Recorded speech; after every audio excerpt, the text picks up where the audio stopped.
মেহমানদের বসিয়ে রেখে মাত্র 10 মিনিটে শুধুমাত্র 2টা ডিম দিয়ে তৈরি করে দিলাম ভীষণ মজার এই নাস্তা রেসিপিটি। আসসালামু আলাইকুম, আশা করছি আজকের রেসিপিটা আপনাদের ভালো লাগবে। রেসিপিটি তৈরি করে নেওয়ার জন্য আমি এখানে 2টা ডিম নিয়ে নিয়েছি।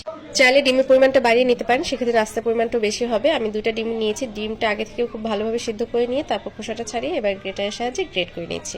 2টা ডিমে এক পদ্ধতিতে গ্রেটারের সাহায্যে গ্রেট করে নিলাম। গ্রেট করে নেওয়া হয়ে গেছে। এবার এর মাঝে অন্যান্য উপকরণগুলো দিয়ে দিব। প্রথমেই দিয়ে দিচ্ছি পেঁয়াজ কুচি। আমি এখানে 2টা মিডিয়াম সাইজের পেঁয়াজ কুচি নিয়েছিলাম, সেটা দিয়ে দিচ্ছি।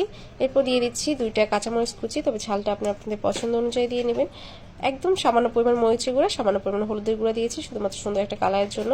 দিয়েছি হাফ চামচ পরিমাণ গরম মশলার গুঁড়া, হাফ চামচ পরিমাণ জিরার গুঁড়া আর পরিমাণ মতো লবণ। এরপর দিয়ে দিচ্ছি 2 চামচ পরিমাণ ব্রেড ক্রাম্বস। অবশ্যই ব্রেড ক্রাম্বস কিংবা বিস্কুটের গুঁড়াটা দেওয়ার চেষ্টা করবেন, এতে করে এটা খেতে অনেক বেশি ভালো লাগে। এরপর দিয়েছি 1 চামচ পরিমাণ কর্নফ্লাওয়ার। এবার হাতের সাহায্যে সবকিছু একত্রে খুব ভালোভাবে মিশিয়ে নিচ্ছি।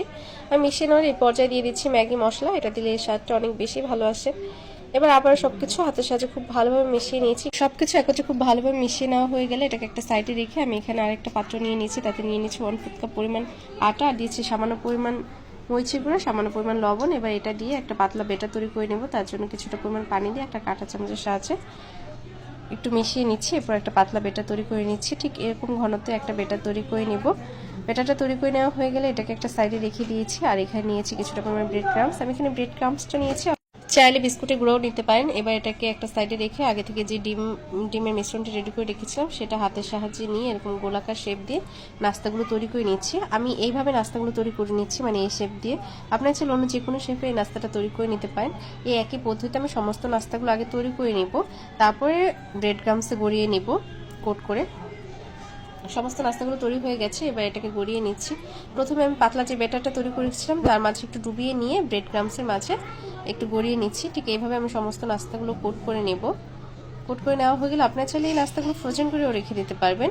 যখন খুশি তখন ফ্রিজ থেকে বের করে একটু ভেজে নিলেই হয়ে যাবে। এই একই পদ্ধতিতে সমস্ত নাস্তাগুলো কোট করে নেওয়া হয়ে গেলে এগুলোকে ভেজে নেব। ভেজে নেওয়ার জন্য চুলায় একটি প্যান বসিয়ে নিয়েছি, তাতে দিয়েছি পর্যাপ্ত পরিমাণ তেল। তেলটা যখন গরম হয়ে এসেছে সেই পর্যায়ে এক এক করে নাস্তাগুলোর মাঝে ছেড়ে দিচ্ছি। তারপর একটা সাইড যখন ভেজে নেওয়া হয়ে যাবে সেই পর্যায়ে অপর সাইডটি একটা কাঁটা চামচের সাহায্যে আলতো হাতে উল্টে পাল্টে নিব। চেষ্টা করবেন একটু সময় নিয়ে চুলা আঁচটা মিডিয়াম লোতে রেখে ভেজে নিতে। এতে করে প্রত্যেকটা নাস্তায় খুব সুন্দর একটা কালার আসবে এবং উপরের যে লেয়ারটা থাকবে ওটা অনেক বেশি ক্রিস্পি হবে, খেতে অনেক বেশি ভালো লাগবে। ঠিক এইভাবে উল্টে পাল্টে যখন সুন্দর একটা কালার চলে আসবে সেই পর্যায়ে তেল ছড়িয়ে তুলে নেব। এরপর একটা সার্ভিং প্লেটে সার্ভ করে নেব। এবার যে কোনো ধরনের সসের সাথে পরিবেশন করুন। আশা করছি আজকের রেসিপিটা আপনাদের ভালো লেগেছে। যদি ভালো লাগে অবশ্যই লাইক কমেন্ট শেয়ার করবেন। যারা এখন আমার পেজটি ফলো করেনি প্লিজ ফলো করবেন, এবং যারা আমার ইউটিউব চ্যানেল থেকে দেখছেন তারা চ্যানেলটি সাবস্ক্রাইব করবেন। সবাই ভালো থাকবেন, আমার এবং আমার পরিবারের জন্য দোয়া করবেন। আল্লাহ হাফেজ।